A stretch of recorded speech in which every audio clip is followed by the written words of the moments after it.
Well, class, today we get to the problem, and that is robots and sex and gender. And if you think I have an answer, I don't. All I can do is give you what I know and what I figured out at this point. So first, let's begin. Robots have no sex and they have no gender. That's about the only thing that we can be certain of.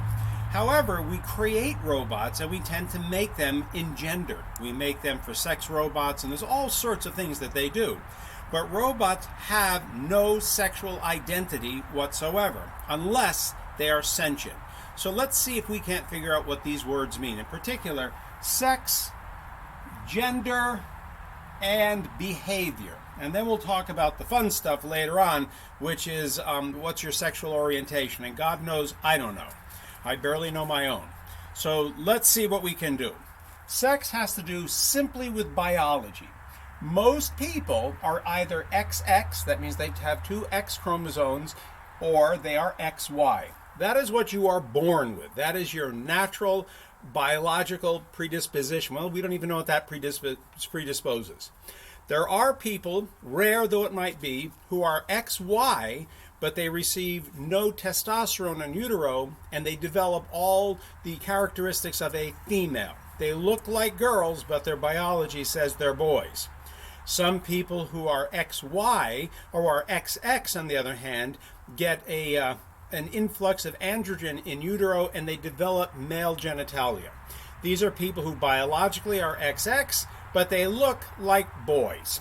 So the problem with sex, though those are extraordinary rarities, your biology is either XX or XY. That determines your biological sex. Next, what in the world is gender? Gender has to do with how you live that sexuality. Here's the body you get. You either pee sitting down or standing up or some cross between the two. That's your sexual predisposition. That's your biology. But now how do you do it? Like, I have been working for over 60 years trying to figure out how to be a man. I don't know that I've got it right. I've followed a bunch of models. I have certain behaviors that make me considered masculine, which is an aspect of how I live like a man. So I call myself a man, and I try to behave masculine generally. Though, many times, like all people, I have a certain feminine disposition. My gender, then, for myself, I identify myself as a man. Now, I know that we talk about cisgender and so forth, but that really complicates things at the moment because I do not identify as cis anything. I identify as a man. You identify with what you are. And we'll talk about that later, and that has to do with your identity, which, as it turns out, is an existentialist notion. Anyway, let's get back to this. Robots, we tend to think we want them to be one thing or the other, or we can have them switch back and forth. And you've seen that in many of these movies where people fall in love with robots. Her is a perfect example.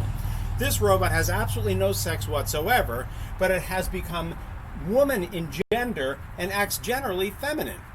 On the other hand, Deus Ex Machina, that robot is clearly XX. It seems to be, but of course in reality it's nothing.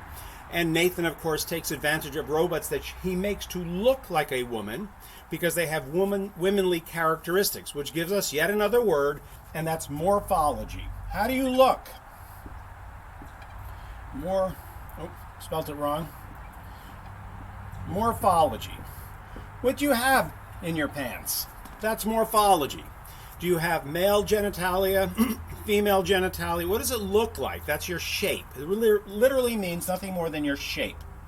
And yet we make robots with specific morphological shapes. That's how come Ex Machina looks so female. Now, what about this? Masculine and feminine.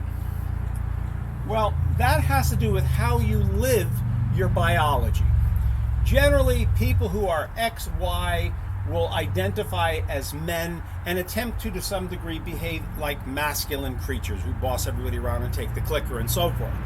Most people who are born XX identify as women, and they try to behave generally feminine, caretaking things. And these are highly socially constructed ideas, or socially constructed norms.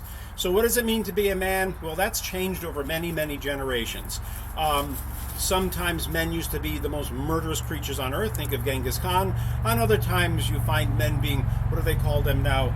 the socially, I forgot what it's called. What is that called? The socially astute man now? A snag. A social, what does that say? My wife knows about these. What do you call it? Sensitive new age guy, a snag. So there's a little bit of a difference between Genghis Khan and a snag, a sensitive new age guy. I am certainly neither of those. Now, let's get to yet another issue. Sexual orientation. And that simply means, who do you like?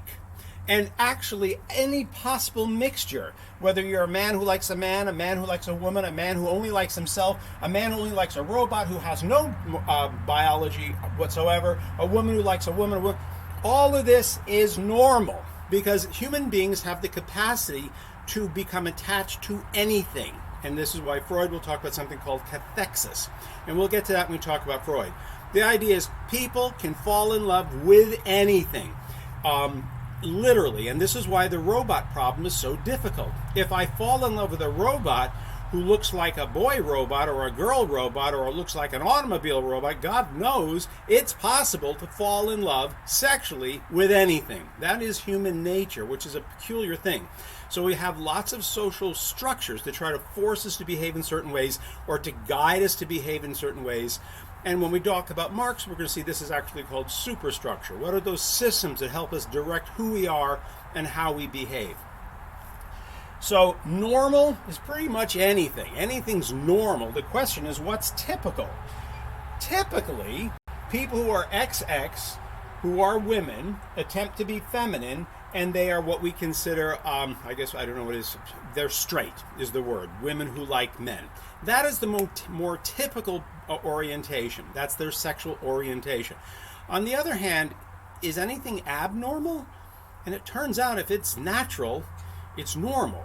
And we're made that way. So it's very hard to say, this is abnormal, this boy who likes this boy. What you can say is it's socially unacceptable, and there's all kinds of social pressures to force people to behave in certain ways. But normal, that's actually up for, there is no such thing as normal, other than we can define normal as, do you hurt yourself and other people? You say, that's normal. If you harm other people, that's abnormal. But of course, then there's even people who find joy in that kind of thought, since they're called sadomasochists. So normal, it's hard to say. Typical, that we can say. This is what's typically the case. Now, sexual identity, much bigger problem. What is your identity, period? What does it mean to have an identity? And this is where existentialism comes into play. You have no identity. No one does. Your existence, that means your bodily reality, comes first, and you spend the rest of your life trying to figure out the meaning that you have. The existentialists call this existence precedes essence. Your existence comes first. Your essence or your meaning is something that you create over a lifetime. So my identity, well, I've been dreaming that up as time goes on, as each of you is. Your identity takes a lifetime of work. There is no such thing as identity. All of these components become a part of that.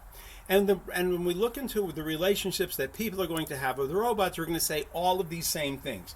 Some people are going to want their robots to appear, have sexually XX or XY. They're going to want them to behave in a masculine or feminine way. They're going to have all sorts of expectations of their robots, and they're going to give their robots their own identity. Now, what if the robot is itself sentient? It will choose its identity.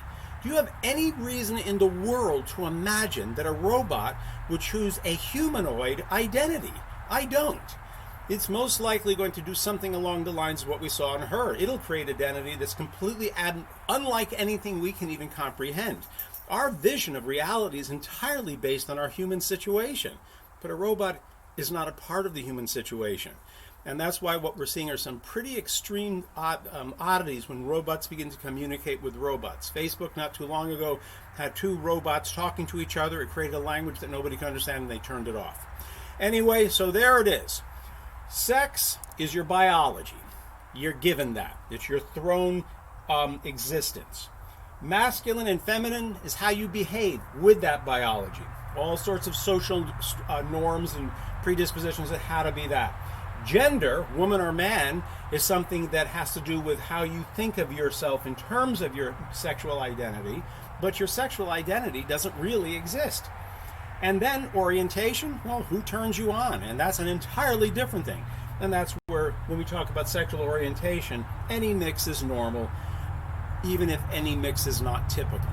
So, gender, man, woman, behavior, masculine, feminine, sex, XX, XY, human, all of it. Well, anyway, I hope that helped a little bit and didn't just make things more confusing. I'm going to go back to being a man. Bye.